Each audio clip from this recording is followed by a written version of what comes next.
10% brain theory. The idea that we use only 10% of our brain is one of the most famous and completely false myths in popular culture.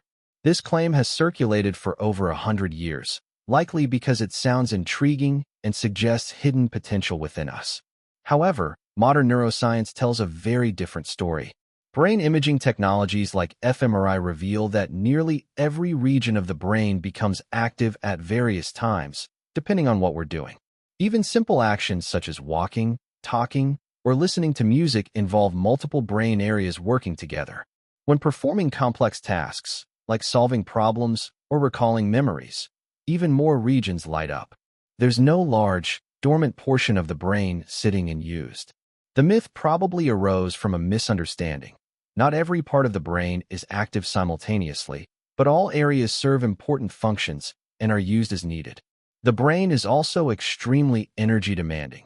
It consumes about 20% of the body's total energy, while accounting for only 2% of body weight. From an evolutionary standpoint, the body wouldn't maintain such a costly organ if most of it were inactive. In short, you're not limited to just 10% of your brain's power. You're already using almost all of it, just not all at the same time. And that's exactly how it's designed to operate.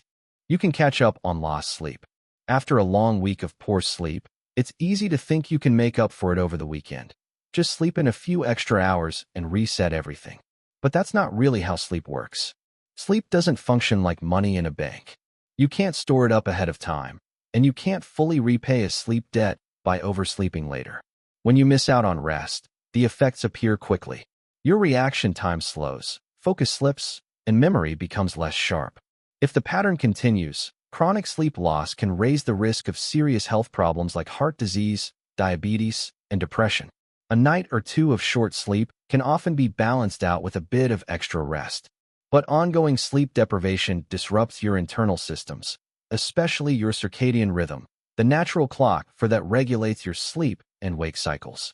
If you've been getting only 5 or 6 hours a night and then try to catch up with 10 hours on the weekend, you might feel a bit more refreshed, but your alertness and sleep quality won't completely recover. In fact, oversleeping can confuse your body clock, making it harder to fall asleep at your usual time once the week begins again. The best way to stay rested isn't through recovery sleep, it's through consistency. Getting enough quality sleep every night helps your body function the way it's meant to. Sleeping in once in a while is fine, but it's no substitute for a steady routine. Regular, balanced rest is what your body truly needs. 5-second food rule. You drop a piece of food on the floor, glance around, count to 5, and pick it up. 5-second rule. You say, as if those few seconds somehow protect it from germs.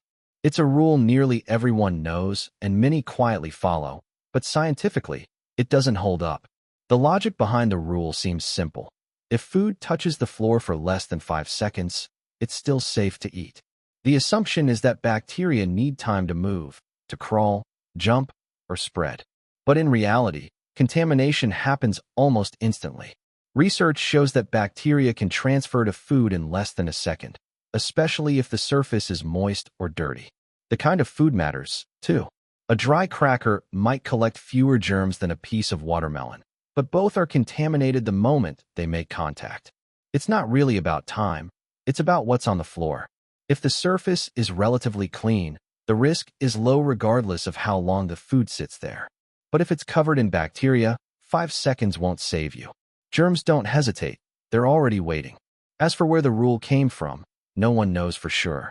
It likely began as a casual joke or cultural saying that spread over time, a comforting excuse to avoid wasting food. It sounds scientific enough to believe and harmless enough to repeat. But the truth is clear, the 5-second rule is a myth. Bacteria don't keep time, and the brain's quick rationalizations don't change that. Once food hits the floor, eating it is always a gamble, no matter how fast you are. Dim light ruins eyes. Almost everyone's heard the warning. Don't read in dim light, it'll ruin your eyes. It sounds believable. After all, straining to see words under a weak lamp can feel uncomfortable. But while reading in poor lighting may cause temporary eye strain, it doesn't actually cause permanent damage. In dim light, your eyes simply have to work harder to focus. This extra effort can lead to dryness, mild headaches, or a tired, heavy feeling around the eyes. However, these effects are short-lived. Once you rest or move to brighter light, your eyes recover completely. The myth likely began at a time when people misunderstood eye strain, assuming that discomfort meant harm. But modern research shows that our eyes are highly adaptable. They constantly adjust to different light levels. Your pupils widen to capture more light, and tiny muscles fine-tune focus automatically. These natural adjustments might feel tiring, but they don't cause injury. It's a bit like your legs feeling sore after a long walk. It's effort, not damage. That said, good lighting can make reading more comfortable and reduce strain during long sessions. Still, curling up with a soft bedside lamp for a few chapters won't hurt your vision. So, while dim light might make your eyes work harder for a while, it doesn't harm them. It's an issue of comfort, not danger. Your eyesight is perfectly safe under that warm, cozy glow. Brain is a computer. It's a neat analogy: input, process, output. On the surface, comparing the brain to a computer seems to make sense. But look a little closer, and the comparison quickly falls apart. Computers follow strict instructions. Every line of code tells them exactly what to do. The human brain doesn't work that way. It's messy, flexible, and constantly changing itself. Two people can hear the same sound, read the same sentence, or smell the same scent, and yet react in completely different ways. That's not something a computer does. Machines store data exactly as it's entered. A photo saved today will look identical years later. But the brain rewrites its memories every time you recall them. Details fade, emotions shift, and sometimes entire fragments change. If the brain were a hard drive, it would be the most unreliable one imaginable. And that's precisely what makes it extraordinary. Another key difference: computers don't feel. They don't get tired, inspired, or anxious. Your brain, however, is shaped by hormones, body signals, and emotions. These aren't flaws in the system, they're essential. Emotions help you learn, decide, and survive. In fact, when emotional areas of the brain are damaged, rational thinking often suffers too. Even the structure is different. A computer has a central processor. The brain doesn't.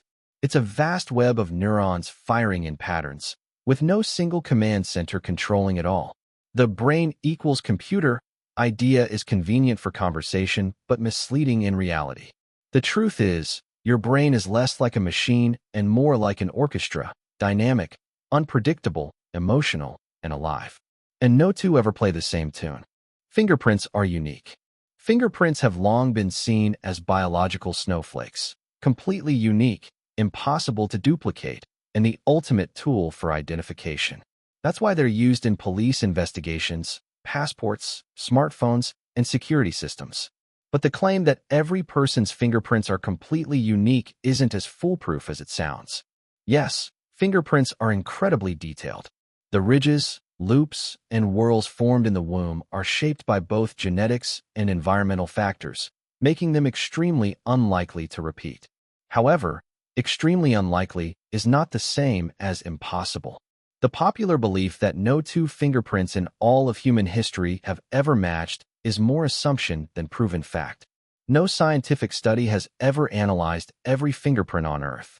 In fact, fingerprint analysis has faced increased scrutiny in recent years.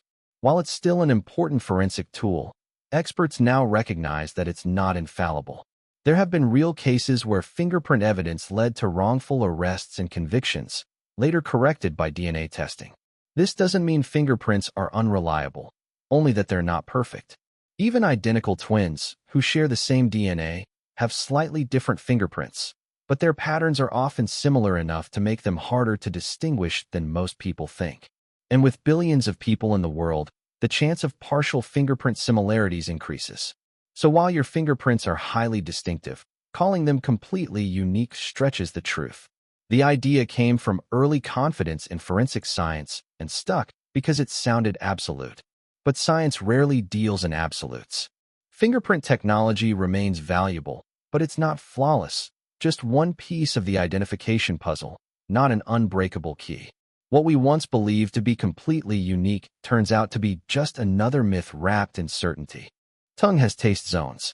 You've probably seen that classic tongue diagram: sweet at the tip, salty on the sides, sour in the middle, and bitter at the back. It's been shown in textbooks for decades. But here's the truth. That tongue map is a myth. The idea came from a misinterpretation of a study from the early 1900s. A German scientist had found slight variations in how sensitive different parts of the tongue were to certain tastes. But when the data was simplified for teaching, it turned into a rigid map, assigning each taste to a specific tongue region. That simplification stuck and spread everywhere.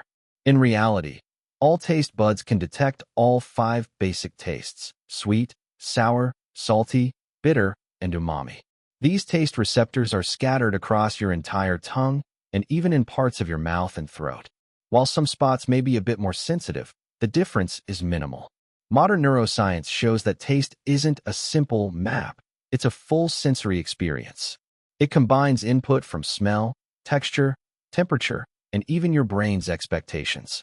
So, the next time someone says the tip of your tongue is where sweet lives, you'll know the real story. Taste isn't divided by zones. It's a whole mouth, whole sense experience that's far richer and more complex than any old diagram suggests. Microwaves cause cancer. Many people worry that using a microwave might increase their risk of cancer, a fear that usually comes from hearing that microwaves use radiation. The word sounds scary, but not all radiation is dangerous. Microwave ovens use non-ionizing radiation, which means it doesn't have enough energy to damage DNA, the main process that leads to cancer. Instead, it simply causes water molecules in your food to vibrate, producing heat and cooking your meal from the inside out. It doesn't make the food radioactive or alter its structure in a harmful way. The confusion often comes from mixing up different types of radiation. Ionizing radiation, like X-rays or ultraviolet, UV, rays, can damage cells and DNA. But the radiation used in microwaves is far weaker, more like the radio waves used for Wi-Fi or cell phones.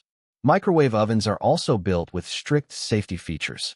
The metal casing and mesh door screen are designed to keep radiation contained inside the oven.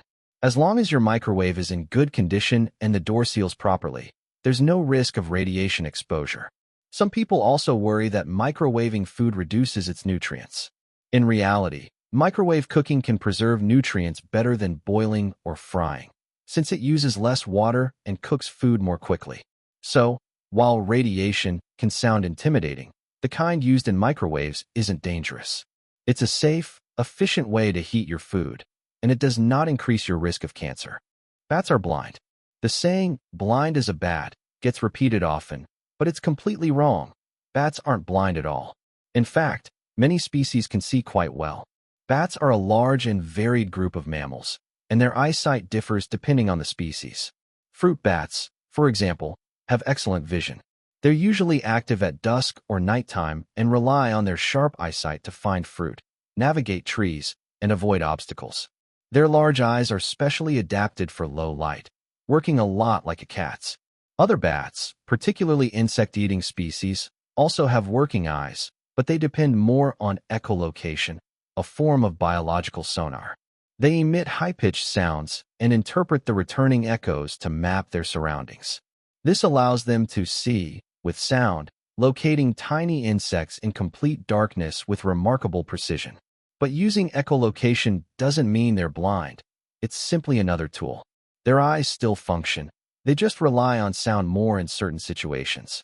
The myth likely began because echolocation seemed so extraordinary that people assumed bats didn't need or have vision. But evolution doesn't usually discard useful traits. Bats have both vision and echolocation, and they use whichever sense works best for their environment. Even among echolocating bats, many can still detect movement, shapes, and even ultraviolet light. They might not see the world the same way humans do, but that's far from being blind. So next time you hear someone say, "blind as a bat," remember, bats aren't flying blindly through the night. They're expertly navigating the world with both sound and sight. Humans evolved from monkeys. The phrase, "humans evolved from monkeys," is often repeated, but it's not entirely accurate. It oversimplifies how evolution really works and can cause confusion about where humans actually come from. Humans didn't evolve from the monkeys that exist today. Instead, both humans and modern monkeys share a common ancestor, a species that lived millions of years ago and gave rise to several evolutionary branches. One of those branches eventually led to us, while others evolved into the monkeys and apes we see today. Think of it like a family tree. You and your cousins don't come from each other. You both share a grandparent. Similarly, humans and monkeys are evolutionary cousins, not direct descendants. Our common ancestor likely lived about 25 to 30 million years ago, a small, tree-dwelling primate whose descendants adapted to different environments. Some became modern monkeys, others became apes, and one special branch of apes eventually led to early humans. Fossil and genetic evidence shows that humans are most closely related to chimpanzees and bonobos, sharing about 98 to 99% of our DNA. But even they aren't our ancestors, just close relatives that evolved from the same ancient roots. Human evolution was a slow, gradual process involving changes like walking upright, growing larger brains, and developing tools. These traits didn't appear suddenly. They emerged over millions of years as our ancestors adapted to survive. So, humans didn't come from monkeys. We came alongside them, both shaped by evolution's long, branching path. Understanding this helps reveal how all life is connected, without mixing up the direction of evolution. Opposites attract. The saying, opposites attract, is one of the most popular ideas about relationships. It suggests that people with contrasting personalities, like an introvert and an extrovert, or a planner and a spontaneous person, are naturally drawn to each other. It's a great theme for movies and novels, but real-life research tells a different story. Psychological studies consistently show that people are more likely to form lasting, happy relationships with those who are similar to them, not completely different. This pattern is known as the similarity attraction effect and has been found in friendships, romantic partnerships, and even workplace connections. So why do people still believe opposites attract? Probably because differences can feel exciting at first. A shy person might find an outgoing partner inspiring, while a risk-taker might enjoy the calm stability of someone more cautious. These contrasts can create balance and novelty in the beginning. However, over time, major differences, such as how people handle money, conflict, or long-term goals, can lead to tension. Successful relationships tend to thrive when partners share core traits and values, such as emotional stability, communication style, or life priorities. This doesn't mean two people have to be identical. A healthy balance of perspectives can make a relationship stronger. But at its core, shared understanding and compatibility are what keep connections stable and fulfilling. The myth of opposites attract sounds romantic because it breaks expectations, but science shows that relationships built on common ground are usually the ones that last. It's not about finding your opposite. It's about finding your true match. Goldfish memory. The idea that goldfish only have a 3-second memory is one of the most persistent and completely false animal myths. Goldfish are far from forgetful. In fact, they can remember things for weeks or even months. Scientists have tested this through clever experiments, often involving food. In one study, goldfish were trained to swim to a specific area of their tank when they heard a buzzer. Not only did they learn the association quickly, but they also continued responding to the sound long after the training stopped. Clear proof of lasting memory, not a fleeting 3-second thought. Goldfish have also been shown to navigate mazes, recognize patterns, and remember routines. Many pet owners notice that their goldfish swim to the surface at feeding time or respond differently to familiar people, signs of recognition and learned behavior. The myth probably stuck because goldfish don't show expressions or emotions the way mammals do. They don't wag tails or make sounds, so people assume they lack awareness. But memory isn't about expression, it's about consistent behavior over time. In the wild, memory helps goldfish avoid predators, find food, and adapt to environmental changes. Even in a tank, they rely on memory to follow daily rhythms and respond to repeated cues. So, while it's amusing to picture a fish forgetting everything every few seconds, science says otherwise. Goldfish have impressive memory and learning abilities. They're far smarter and more aware than most people think. Handwriting reveals personality, or does it? You've probably heard the claims. Small handwriting means you're shy, slanted writing shows empathy, and bold strokes reveal confidence. This idea comes from graphology, the belief that a person's handwriting can reveal their personality. It sounds fascinating, almost like a psychological X-ray, but science doesn't back it up. Handwriting analysis has been around for centuries and has even been used for hiring, profiling, and matchmaking in some places. But when researchers tested graphology under controlled conditions, the results were clear. There's no consistent link between handwriting and stable personality traits like confidence, openness, or emotional balance. Your handwriting can reflect temporary factors like stress, fatigue, or the kind of pen you're using, but those are situational changes, not reflections of who you are. Writing fast might make it messy, or shaky writing could result from arthritis, not personality. Graphology often works like a horoscope. It uses broad, flattering descriptions that seem personal but fit almost anyone.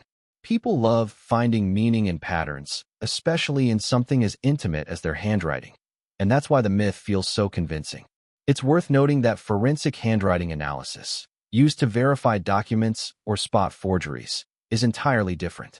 That field compares samples for authenticity, not personality. So while your handwriting might say something about your mood or motor control, it doesn't reveal your inner character. Your script isn't a psychological fingerprint. It's simply the way you learn to write. Next time someone tries to judge your personality from your handwriting, just take it with a grain of ink. You can't fold paper more than 7 times, or can you? You've probably heard this one in school. It's impossible to fold a piece of paper in half more than 7 times. No matter how hard you try, 7 is said to be the limit. It sounds like a rule of physics, but it's really just a matter of scale. With a normal sheet of paper, folding becomes difficult very quickly. Each fold doubles the thickness and halves the remaining area. By the 7th fold, you're working against a stiff, compact wedge of layers. So, with a regular piece of paper, it feels impossible, but it's not truly impossible. In 2002, a high school student named Brittany Gallivan proved that the myth could be broken. Using a long roll of thin toilet paper, she managed to fold it 12 times in one direction and even developed a mathematical formula explaining how it worked. Her research showed that the key isn't the number 7. It's the relationship between a paper's thickness and length. So why do most people still believe the 7-fold rule? Because for standard paper and human strength, it's practically true. The material gets too thick too fast. But with thinner paper or the help of machines, scientists have folded sheets dozens of times in controlled environments. This myth survives because it mixes challenge with curiosity. It feels like a limit you might almost overcome, but can't quite reach. The truth? There's no mystical rule stopping you. Paper folding is limited only by space, thickness, and effort. So no, 7 isn't the magic number. With the right material and enough patience, you can fold far beyond that, one crease at a time. Wi-Fi is dangerous. Or is it? Wi-Fi is everywhere, in homes, offices, cafes, schools, and even on airplanes. But with that constant presence comes a common fear. Are those invisible signals harmful? This concern mostly comes from the word radiation. Since Wi-Fi uses electromagnetic radiation, people often associate it with dangerous sources like X-rays or radioactive materials. But that's a misunderstanding. Wi-Fi operates in the radio frequency, RF, range, which is non-ionizing radiation, meaning it doesn't have enough energy to damage DNA or cells. Think of the electromagnetic spectrum as a range of light and energy. Sunlight and microwave ovens are both part of it, but at very different levels. Wi-Fi sits near the low-energy end, close to FM radio and visible light, far from the harmful end of the spectrum. So what does science say? After decades of studies, no credible evidence shows that normal Wi-Fi exposure poses a health risk. Organizations like the World Health Organization, WHO, and the U.S. Food and Drug Administration, FDA, have reviewed the data and found no consistent link between Wi-Fi and harmful effects. Some people report headaches or discomfort they attribute to Wi-Fi, a condition sometimes called electromagnetic hypersensitivity. However, controlled experiments haven't found a reliable connection between these symptoms and actual Wi-Fi signals. That said, research continues, especially as new wireless technologies emerge. But for now, the science is clear. Your router's signals are safe. They're strong enough to stream movies through walls, but far too weak to harm you. Brain games make you smarter. fact or fiction. It's tempting to think that playing a few puzzles on your phone each day can make you smarter. After all, they're called brain games, and who wouldn't want to sharpen their mind while having fun? Many apps and websites promise to boost memory, focus, and even intelligence through short mental exercises. Things like matching shapes, recalling numbers, or solving quick logic challenges. And yes, studies do show that when you play these games regularly, you get better at them. But there's a catch. Improving at a specific game doesn't always mean your overall memory or intelligence improves. What's really happening is called near transfer. You're getting better at the specific skill you practice. The harder to achieve far transfer would mean those improvements carry over to other areas, like remembering names, focusing on tasks, or doing better in school. So far, research shows little evidence that brain games cause that broader improvement. That doesn't mean they're useless. Keeping your brain active is still very beneficial, just not limited to apps. Activities like reading, learning a new skill, playing an instrument, or engaging in thoughtful conversations often have a stronger impact on long-term cognitive health. Some of the best brain training happens when you combine thinking with movement or emotion. For example, learning music, dancing, or playing sports. So while brain games won't suddenly make you a genius, they can still keep your mind engaged, like crossword puzzles or Sudoku. For lasting mental sharpness, the real secret is variety, challenge, and curiosity, not repetition. Talent versus practice. People often admire those who seem born with it, a natural ear for music, effortless rhythm, or the ability to draw lifelike portraits as a child. It's easy to believe talent always wins. But the idea that talent automatically beats practice is more misleading than it seems. Talent is real. Some people do begin with an advantage. Their brains may recognize patterns faster, their coordination may come more naturally, or their memory may retain details more easily. These strengths make learning certain things smoother in the beginning. However, an early advantage doesn't guarantee lasting success. Practice builds what talent alone can't: consistency. Repetition sharpens technique, strengthens memory, and boosts confidence. A talented beginner might stand out at first, but without steady effort, that advantage fades. Meanwhile, someone who practices deliberately, breaking down skills, fixing mistakes, and improving step by step, can eventually surpass those who rely only on natural ability. Studies across sports, music, and academics confirm this. Consistent, focused effort leads to better long-term results. The 10,000-hour rule may not be exact, but it captures a timeless truth. Mastery comes from repetition, not just raw talent. Of course, there are exceptions. Some fields rely heavily on genetics, like height in basketball or lung capacity in swimming. But in most areas, the real difference between good and great isn't how talented you are. It's how often and how intentionally you practice. Talent gives you a head start. Practice determines how far you go. Skill isn't something you're born with. It's something you build, 1 hour at a time. Creativity requires talent, or does it? Many people think creativity is a gift you're either born with or not, that it's tied to natural talent. But in reality, creativity isn't fixed. It's a skill that can be developed, strengthened, and refined with time and practice.